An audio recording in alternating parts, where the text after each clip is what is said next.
Bonjour.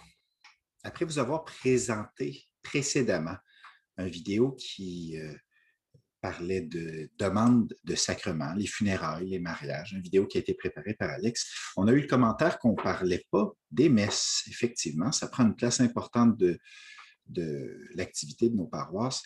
Alors, on trouvait ça important de compléter le vidéo préparé par l'abbé Alex sur les demandes sacramentelles par un court vidéo sur l'historique de la pastorale des messes dans la mission Bellechasse et de Chemin. C'est un historique dans le sens que je vais présenter rapidement la façon qu'on a eue dans les dernières années de répartir, de planifier les messes dans nos paroisses. Le but étant de se faire une tête, d'avoir une idée d'un peu de où on vient, du portrait actuel, pour nous aider dans l'étape du voir de notre vision stratégique, avec pour objectif, évidemment, de développer après une idée claire des priorités, des raisons, des critères qui nous permettent de proposer des célébrations de la meilleure façon possible à nos communautés chrétiennes. Je vais m'arrêter surtout aux statistiques parce que c'est ce qui est de plus simple, mais en même temps, ça nous permet d'avoir un portrait. Je ne m'arrêterai pas aux façons de célébrer que nous avons parce qu'elles sont très différentes d'un milieu à l'autre. Ce sera important dans chaque milieu de se poser la question comment nous célébrons la messe, pourquoi nous célébrons la messe. Mais moi, ce que je vous présente ici aujourd'hui, c'est un portrait général, donc beaucoup de chiffres, mais pour avoir un sens de d'où on vient et où on est présentement. Avant l'arrivée de l'équipe de Mission Bellechasse et de Chemin, le territoire qui est couvert maintenant par Mission Bellechasse et de Chemin, c'est les trois paroisses, Saint-Benoît de Bellechasse, Sacré-Cœur de Jésus en Bellechasse et Sainte-Cathérie-Técacouta, qui avaient chacune de ces paroisses-là 2 prêtres à temps plein à son service dans l'équipe pastorale. Donc, un curé et un vicaire à temps plein, donc un total de 6 prêtres mandatés pour le territoire actuel de Mission Bellechasse et de Chemin, plus quelques prêtres collaborateurs. On parlait à l'époque d'une dizaine, plus ou moins 2, là, selon les mois de l'année, mais une dizaine de prêtres collaborateurs dans certaines communautés. De façon générale, pour les prêtres collaborateurs, il faut comprendre que plus on est proche du fleuve et de Lévis, où résident plusieurs de ces collaborateurs, plus on a de disponibilité de la part des prêtres collaborateurs. Et plus on s'éloigne du fleuve, plus on monte vers Sacré-Cœur, puis vers Sainte-Cathérie, moins il y a de prêtres collaborateurs et les prêtres sont moins disponibles. Donc, le portrait de ces 3 paroisses avec 3 équipes d'un curé et un vicaire à l'époque, si on se fie au feuillet paroissial que j'ai trouvé dans les archives, on avait environ, en moyenne, chaque semaine, 11 messes dominicales. Par messe dominicale, j'entends ici les messes du samedi en fin de journée ou les messes dans la journée du dimanche. Donc, par semaine, à Saint-Benoît de Bellechasse, 11 messes dominicales, une vingtaine de messes par semaine, des messes de semaine. Il s'agit ici de messes soit dans nos églises, soit de messes qui avaient lieu dans les résidences pour personnes âgées, les CHSLD. Dans la paroisse de Sacré-Cœur de Jésus en Bellechasse, en moyenne chaque semaine, 5 messes dominicales, 7 messes de semaine. Dans Sainte-Cathérie-Técacouta, en moyenne chaque semaine, 10 messes dominicales, 9 messes de semaine. À partir de l'été 2018, où les changements ont eu lieu dans l'équipe pastorale, nous sommes passés de 6 prêtres mandatés à temps plein à 3 prêtres, dont 2 à temps plein et 1 à demi-temps dans l'équipe Insolidum. La disponibilité des prêtres collaborateurs aussi a diminué dès ce premier été et a continué de diminuer dans les 3 dernières années pour d'environ 20% chaque année. Donc, si vous faites le calcul, vous voyez que ça diminue assez rapidement. Donc, suite à ce changement-là dans l'équipe pastorale, au service des 3 paroisses, dès septembre 2018, on a fait des ajustements. Le but à l'époque, ça a été de changer le moins possible les horaires de messe pour d'abord faire un tour des milieux. On avait fait une tournée, tous les 3 prêtres de l'équipe, Ceux qui étaient là, hein, vous vous souviendrez, on allait à la messe, puis dans le temps, on avait le droit, on s'amenait un lunch, puis à la fin de la messe du dimanche, ceux qui le souhaitaient restaient, on partageait le repas et on discutait sur l'état de la communauté, sa situation, son historique.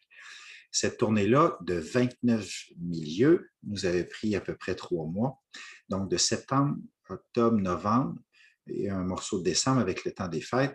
De façon générale, on avait donc touché le moins possible aux horaires tout en faisant cette tournée-là, mais en ayant une baisse de prêtres disponibles. Si je recule encore, vous verrez que dans Saint-Benoît-de-Bellechasse, je vais alterner entre les deux diapos, on est passé de 11 messes dominicales à, je change, 9 messes dominicales. On est passé d'une vingtaine de messes de semaine à une quinzaine de messes de semaine. Dans Sacré-Cœur de Jésus en Bellechasse, peu de changements. 5 messes dominicales, 5 messes de semaine. Dans Sainte-Cathérie-Técacuta, 6 messes dominicales, 3 messes de semaine. Alors qu'on venait de 10 messes dominicales, on est passé à 6 messes dominicales de septembre à décembre. Ce tour d'horizon, en ne changeant pas beaucoup, en changeant le moins possible les horaires tels qu'ils étaient avant, ce tour d'horizon nous a permis de faire quelques constats.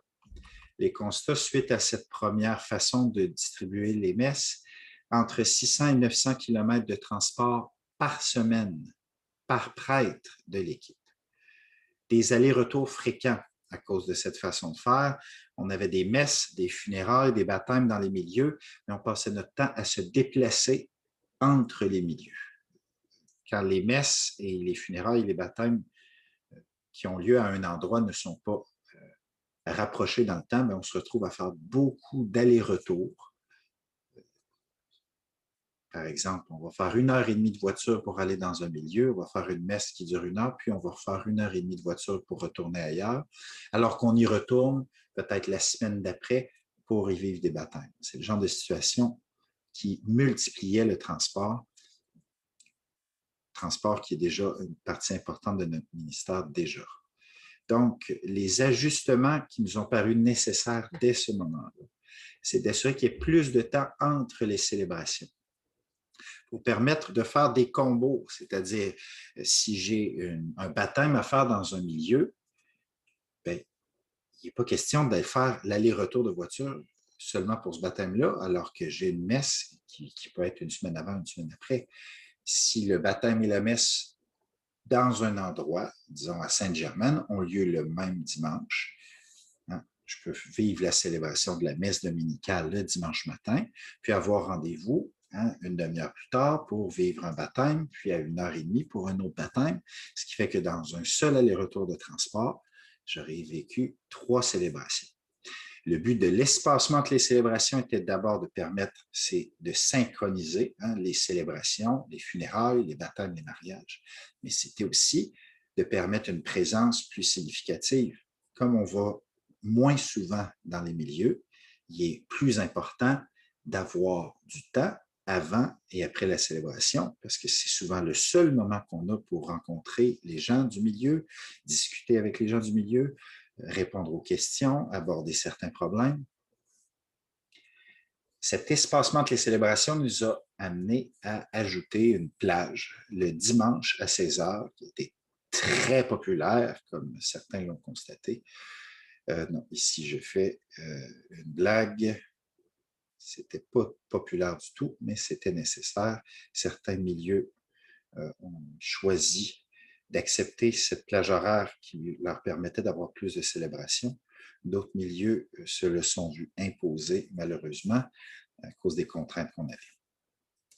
Suite à ce changement-là, pour l'année 2019, en général, on avait dans Saint-Benoît-de-Bellechasse, à chaque semaine, 7 à 8 messes dominicales, une douzaine de messes de semaine. Dans Sacré-Cœur de Jésus en Bellechasse, en moyenne chaque semaine, 5 messes dominicales, 5 messes de semaine. Et dans Sainte-Cathérie-Técacuta, en moyenne chaque semaine, 3-4 messes dominicales, 4 messes de semaine. Vous voyez que la différence qu'il y a entre ces 3 paroisses-là ne provient que de la différence dans les disponibilités des prêtres collaborateurs.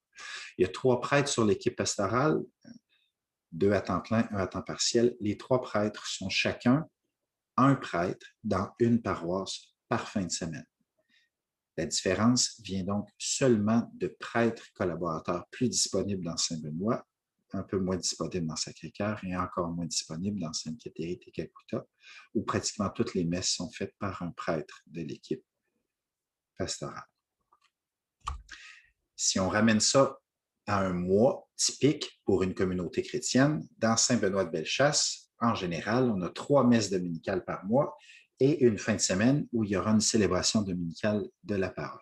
Dans Sacré-Cœur de Jésus en Bellechasse, 2 messes dominicales par mois, 2 CDP, 2 célébrations dominicales de la parole, célébration dominicale de la parole. Cette alternance-là, une semaine messe, une semaine CDP, était déjà en place à Sacré-Cœur l'année avant même le regroupement des 3 paroisses avec la même équipe pastorale, avant l'arrivée de Mission Bellechasse et de Chemin. Donc, vous remarquerez que pour Sacré-Cœur, les choses ont très peu changé. On est passé avant Mission Bellechasse et de Chemin à 5 messes dominicales qui sont restées à 5 parce que de toute façon, ça avait été la décision de l'équipe de Sacré-Cœur d'alterner les messes et les CDP dans Sacré-Cœur, ce qui fait qu'on a pu maintenir le rythme qui était déjà là avant notre arrivée. Dans Sainte-Catherine-Tekakwitha, par exemple, il y a eu des gros changements à travers les 3 dernières années, en moyenne chaque semaine. Il y a une messe dominicale par mois pour des petits milieux. On parle de milieux où on attend entre 10 et une vingtaine de personnes par célébration et 3 messes dominicales par mois à Sainte-Germaine et à Sainte-Justine qui ont des assemblées plus de l'ordre de la centaine de personnes, entre 75 et 125 personnes par célébration régulière. La disparité ici des assemblées et le fait que ces 2 milieux-là sont des milieux qui accueillent aussi des gens des autres milieux autour nous ont porté à distribuer ça différemment dans Sainte-Catherine-Tekakwitha. La situation COVID est complètement différente à cause du protocole sanitaire, de la nécessité qu'on a d'avoir une mobilisation de bénévoles. Notre fonctionnement depuis le début de la pandémie est de moduler la fréquence des messes, de modifier cette fréquence-là en fonction de la mobilisation locale et de la demande réelle des groupes qui se forment. Ça fait, comme vous pourrez le constater, un rapport plus étroit entre la célébration et les relations qui existent entre les paroissiens. On a vécu une expérience inspirée des maisonnées proposées par le diocèse. On commence à voir dans certains milieux des listes d'appels. De plus en plus, la célébration de la messe et la célébration de la communauté, plutôt qu'une habitude individuelle que chacun vit pour soi. C'est une piste d'avenir, évidemment, dont on devra tenir compte de cette expérience-là qu'on a vécue pendant la COVID quand on préparera notre prochaine étape de la vision stratégique, le discerner, et qu'on parlera de la place de la célébration eucharistique dans cette vision stratégique.